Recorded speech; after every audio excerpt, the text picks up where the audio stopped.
Tamil Senior August 2013. Get ready. 10 seconds. 5 seconds. Start. தலைவர் அவர்களே, தமிழ்நாடு மின்சார வாரியத்தின் வரவு செலவு திட்டத்தின் மீதான விவாதத்தில் பங்கேற்று ஒரு சில வார்த்தைகள் கூற விரும்புகிறேன். முதலாவதாக, மின் கட்டணத்தை வசூலிப்பதில் இப்போது உள்ள ஏற்பாடுகளில் உள்ள குறைபாடுகள் என்ன என்பது எல்லோருக்கும் நன்றாக தெரியும் என்று நினைக்கிறேன். மின் கட்டண அலுவலகங்களுக்கு சென்று பொதுமக்கள் மின் கட்டணத்தை செலுத்துவதில் அவர்களுக்கு ஏற்படுகிற தொல்லைகள் எல்லாம் மின் வாரியத்திற்கு நன்றாக தெரியும். குறிப்பிட்ட சில நாட்களில் அலுவலகங்களில் ஏராளமான கூட்டம் கூடி தேங்கி நிற்கிற காட்சியை நாம் பார்க்கிறோம். இந்த குறைபாட்டை நீக்க நகராட்சிகளில் வரி வசூலிப்பவர்கள் இருப்பதைப் போல மின் வாரியத்திலும் வரி வசூலிப்பவர்கள் பதவியை ஏற்படுத்தி அவர்கள் வரியை வசூலிப்பதைப் போல இவர்கள் வீடுதோறும் சென்று மின் கட்டணத்தை வசூல் செய்யக்கூடிய நிலைமையை உருவாக்க வேண்டும். அப்படி செய்தால் பொதுமக்களுக்கு தொல்லைகள் குறைவதோடு பல பேருக்கு வேலை வாய்ப்பையும் உண்டாக்கும் என்று தெரிவித்து கொள்ளுகிறேன். ஆகவே இது குறித்து அரசு விரைவாக பரிசீலனை செய்ய வேண்டும். அடுத்து, கல்வித்துறையில் நான் இருப்பதால் அது குறித்த ஒரு கோரிக்கையை விடுக்க விரும்புகிறேன். கல்வித்துறையில் முறைசாரா கல்வி திட்டம் என்று நடைபெறுகிறது என்பது நமக்கு தெரியும். இது ஒரு நல்ல வாய்ப்பு என்பதை எல்லோரும் ஏற்று கொள்ளுவார்கள். பள்ளிக்கு சென்று படிக்க வாய்ப்பு இல்லாத இளைஞர்களும் முதியவர்களும் இரவு பள்ளிக்கு சென்று படிக்க கூடிய ஏற்பாடுகளை முறைசாரா கல்வி திட்டத்தின் மூலம் அரசு செய்திருக்கிறது. அதற்கு நல்ல ஆதரவு இருக்கிறது என்பதை தெரிவித்துக்கொள்ள விரும்புகிறேன்.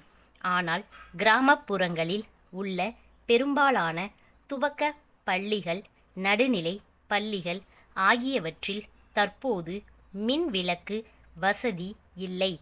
மண்ணெண்ணெய் விளக்கின் ஒளியில் பாடம் நடத்தப்படுகிறது. இதனால் திட்டத்திற்கு சரியான கவர்ச்சி இல்லை.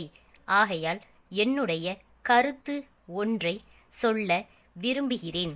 குடிசைகளுக்கு ஒரு விளக்கு என்கிற ஒரு திட்டத்தை மின்சார வாரியம் வைத்திருக்கிறது. அந்த திட்டத்தின் கீழ் துவக்க பள்ளிகளுக்கும் நடுநிலை பள்ளிகளுக்கும் மின் விளக்கு வசதி செய்து கொடுத்துவிட்டால் கிராமப்புறங்களில் முறைசாரா கல்வி சிறப்பாக நடைபெறுவதற்கும் இரவு நேரங்களில் கிராம மக்கள் வந்து படிப்பதற்கும் உதவியாக இருக்கும். ஆகவே இது குறித்து மின்சார வாரியம் பரிசீலனை செய்ய வேண்டுமென்று கேட்டு கொள்ளுகிறேன். சென்னை மாநகராட்சியில் சென்ற ஆண்டு சில பஞ்சாயத்துகள் சேர்க்கப்பட்டிருக்கின்றன. மாநகராட்சியில் சேர்க்கப்பட்ட பின்னர் அந்த பஞ்சாயத்துகளில் உள்ள மக்கள் அனைவரும் ஒழுங்காக மாநகராட்சிக்கு வரியை செலுத்தி வருகிறார்கள். அதன் பிறகும் கூட தெருவிளக்கு வசதிகள் செய்து தரப்படவில்லை. இது நியாயம் ஆகாது.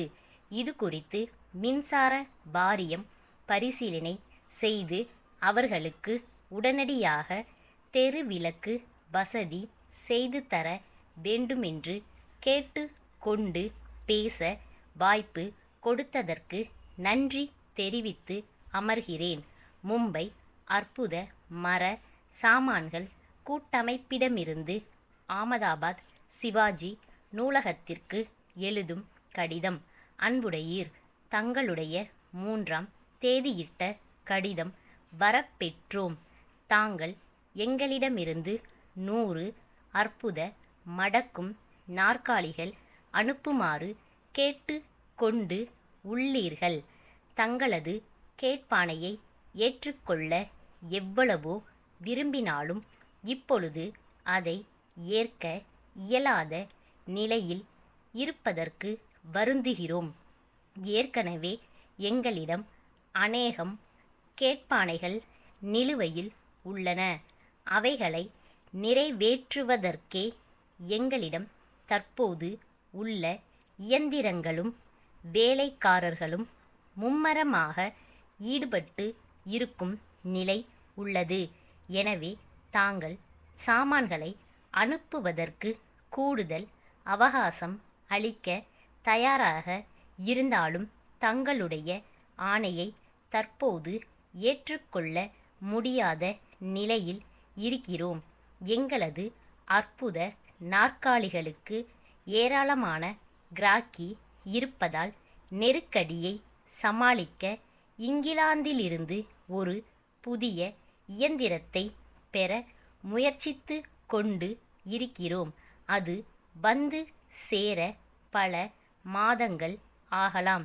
ஆகையால் தங்களுடைய தேவையை பூர்த்தி செய்ய முடியாத நிலையில் உள்ளோம். வருங்காலத்தில் உங்கள் சேவையில் முன் நிற்போம். தங்கள் நம்பிக்கையுள்ள ஸ்டாப்.